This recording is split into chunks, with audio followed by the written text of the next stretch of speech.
One man, one mission, to rid the world of chronic anxiety once and for all. The anxiety guy, Dennis Simsek, shares his personal transformation from living a life filled with overwhelming worry to becoming a full-fledged positivity machine, a leading authority in generalized anxiety. Dennis gets to the truth of your mental health challenges and sets you on a path to transforming each and every area of your life. Here he is, the one and only, the anxiety guy. Warrior, welcome to episode number 122 of the Anxiety Guy podcast. I'm Dennis Simsek. Today we're discussing why you're addicted to negative thinking patterns. This was me for many years. If you suffer from these negative thinking patterns and feel like you cannot control them at all and they're overtaking your emotional state, this podcast episode is for you. Now, I'm going to go into the 10 reasons why you're addicted to these negative thinking patterns. And while I do that, I want you guys to go ahead and notice which one of these reasons may be connected to your own life, to your own mind, to your own upbringing. Okay, so I want you guys to go ahead and relate to as many of these as you can, because clarity equals knowledge, clarity equals change, clarity equals freedom. The clearer you get on why these thinking patterns are still around and who brought them on to you and all that stuff, the quicker you can get to a better place in your life, because isn't that the goal here? Don't we just want to feel better? Let's get into number one. Number one is you unconsciously fear the loss of love and connection should you detach from the same ways of thinking as mom and dad. I work with many anxiety sufferers via Skype, and I see this over and over again. The limiting negative thought that runs a person's day. I ask them, where's that thought coming from? Who is the inner critic within you? And a lot of times they'll say mom and dad. And then I'll ask them, is there a time in your life that something emotionally traumatic happened that then embedded these negative ways of thinking into you? And the answer is most likely yes. This happened, Dennis. I barely remember it. And the truth is that the more emotional something was when you were growing up, the more deeply it got embedded into your subconscious as an experience that you need to make sure doesn't happen again. So then you unconsciously go through life recognizing the fight or flight response in certain situations, wondering why I feel this way. A lot of it's due to that memory. So there's a fear here. If I change my thinking patterns, if I detach from this identity, then you know what? I'm attaching myself to something new and detaching myself from mom and dad. And it may not even be mom and dad. It could be your brother, sister, coaches, teachers, who knows? Your authority figures. There is that unconscious fear. Because as well, we got to think about this. I mean, changing your beliefs means changing your character. And many people are scared of changing their character because they know this character so well, and they don't know the new character well at all. So there's a fear there. See if this is connected to your life. Do you have a fear of losing the love and connection between you and the people that brought on these thoughts, these behaviors into you? It's very important. Number two, you don't truly believe you deserve peace and happiness. Deep down, you just don't truly believe you deserve it. Sometimes you'll go into the mirror and run all these positive thoughts and these affirmations like, I am beautiful, I deserve peace, I want to make $1 million a year. But deep down, once you say those words and think those things, there's always this initial, I don't know. There's a core belief within you that says you can't, you don't deserve it. And many times, this I don't deserve it feeling, as far as peace and happiness, is due to something that you did. Something that you are. and I did something, and therefore I don't deserve peace and happiness. I'm not kind to my child. I'm not friendly to my wife or husband. I'm not good at work. I don't deserve it. It's time to get past that. It's time to get past those thinking patterns, those core beliefs, because they no longer serve you. They don't serve you. And the idea now is that you do truly deserve peace and happiness because X, Y, Z. Whatever your because is, begin attaching more thoughts behind that initial because. It's because I work hard. It's because people tell me that I bring light to their lives. More becauses. We've got to make the voice of rationalness, optimistic thinking louder. It's very important because I'm not talking about positive affirmations here. I'm not talking about bringing things into your life that simply don't exist. There's no facts or anything that have to do with them. I'm not talking about hiding the pink elephant in the living room that you're currently living in. I'm not talking about that. I'm talking about real facts, why you deserve peace and happiness in your life.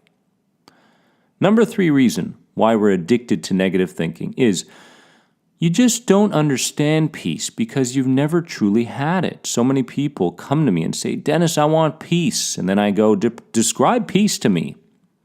Describe a relaxed, calm, rational way of living your life. And they'll just generalize so much, and it hurts me. You have to describe what peace is in a very specific manner because your unconscious mind understands specificness. It does not understand generalizations. I want peace because I want to feel relaxed. No. What is relaxed? What is peace? You have to understand peace. You have to understand what this truly is. What is this lifestyle? What are the thinking patterns that go hand in hand with peace? Who do you know that lives a peaceful life? Go study that person. Number 4, you're not willing to embrace uncertainty to the level you embrace the need for certainty. People are fearful today. I blame it on the media quite a bit.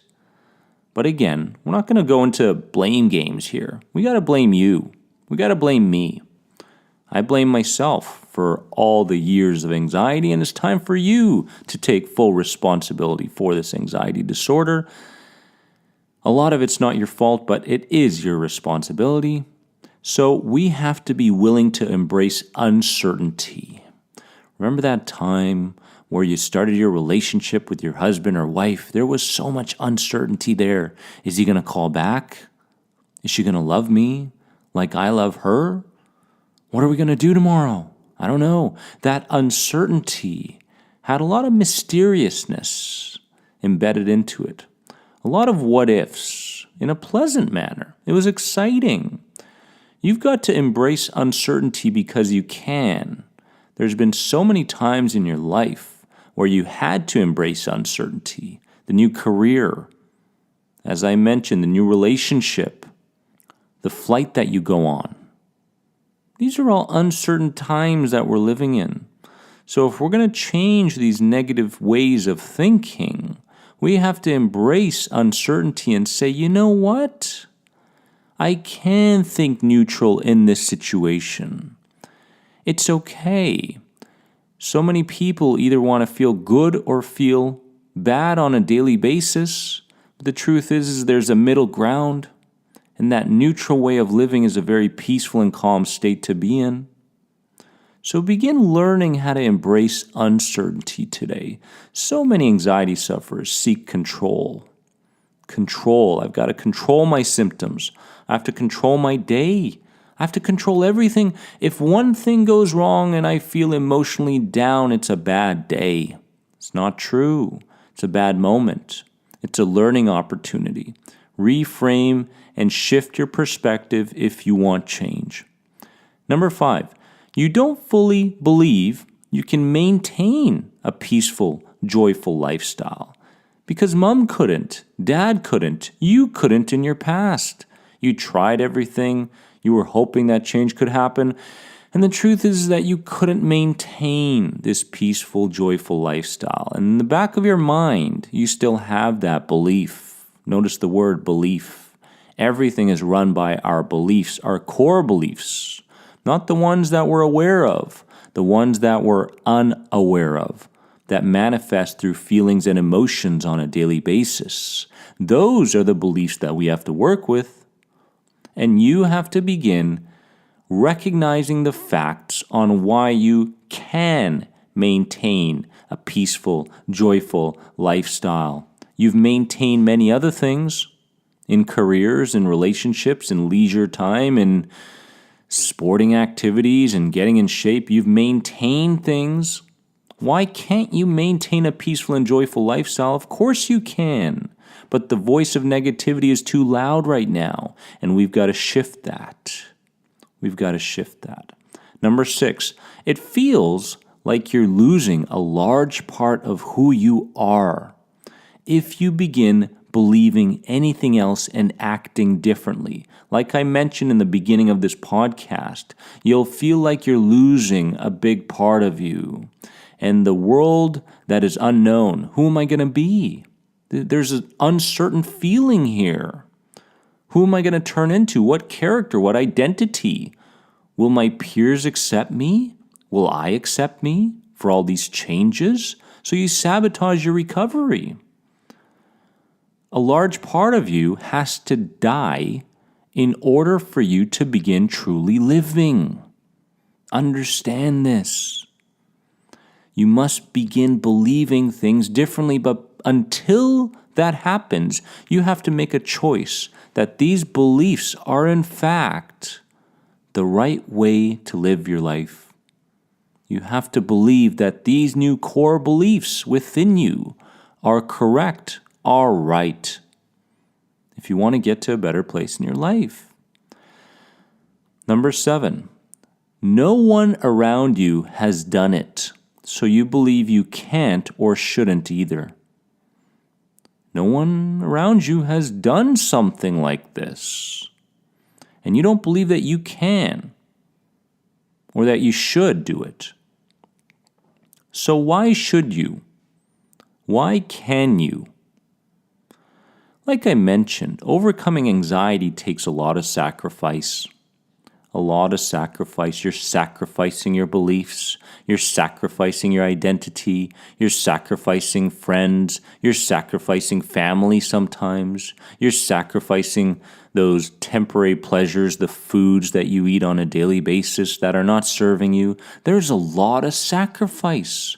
And so many people out there that want to overcome these negative ways of thinking are not willing to sacrifice these things because it provides them with temporary pleasure. My friends, temporary pleasure versus long-term fulfillment, which one do you want? I mention this all the time. It takes 21 days to build a habit and 3 months to cement your new identity. Are you willing to go through that road? If you're not, I don't know what to say to you. Number 8, you're constantly looking for the next thing that's wrong or will go wrong. What's going to go wrong next? Oh, it's just a snowball of negativity and bad things happening to me. My circumstances are not where I want them to be. You'll notice that with negative thinking. We're always looking around the corner for the next thing that's going to go wrong. And therefore, if this is the way you live your life, your fight or flight response is turned on fully, and your rest response is not getting a chance to show up. And there's a certain safety feeling that we attach to the fight or flight response. It's so familiar, it's so consistent in my life. And a lot of times I am this energizer bunny when it comes to the fight or flight response. I feel like I'm energized. I feel like I'm alert. I feel like I'm in tune with the world. No, no, no, no, no. These are not serving you in any way. This fight or flight response is not serving you in any way. You want better health? We've got to trigger the rest response. You want to be more clear in your thinking? We have to trigger the rest response, the parasympathetic system. So detach yourself from any positives that you attach yourself to right now as far as certainty goes and the fight or flight response goes. It does not serve you. Number 9, change scares the hell out of you. And this was me for a very long time. I'm scared of change. I haven't changed much of my life for a very long time.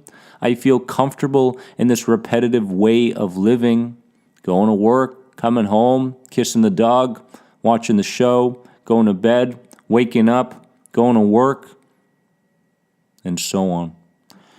Change scares people. People don't want change. It's unfamiliar. It's not consistent. The unconscious mind doesn't like it. It's like the bouncer at the nightclub. The bouncer at the nightclub lets in the people that fit the vibe. What's consistent for so long. And all of a sudden there's this guy who's all this rational, positive, optimistic ways of thinking, and he looks different and he feels different to the bouncer, and the bouncer says, no, you cannot come in. That's your unconscious mind. And then the guy comes back again and again, and the bouncer says, all right, come on in, let's see how you fit. And all of a sudden, he fits quite well because the unconscious mind wants to keep you safe and keep you happy. It wants to do both, but if it had to choose between safety and happiness, it's going to choose safety. So the bouncer says, all right, I like this vibe because it's safe and it keeps this person happy. And he lets another one in, and he lets another person in, and he lets another thought in. Next thing you know, your mind is full of new, consistent ways of thinking that make you happy and, to your unconscious mind, keep you safe. Beautiful. We all win. Number 10, you believe the world is a scary place and have been manipulated by others and the media to feel this way. My friend, the world is not a scary place. It's not. Stop believing that it is. Stop listening to the media. Stop listening to your friends. Stop listening to your parents that promote this idea that the world is a scary place. It's not. How much are we focusing on the idea that it is a scary place? And how much are we focusing on the idea that it's a safe place? People are scared of flying. How many planes crash on a yearly basis? I believe that the statistics are more true, that it's safer to get on a plane than it is a car. You drive every day, don't you?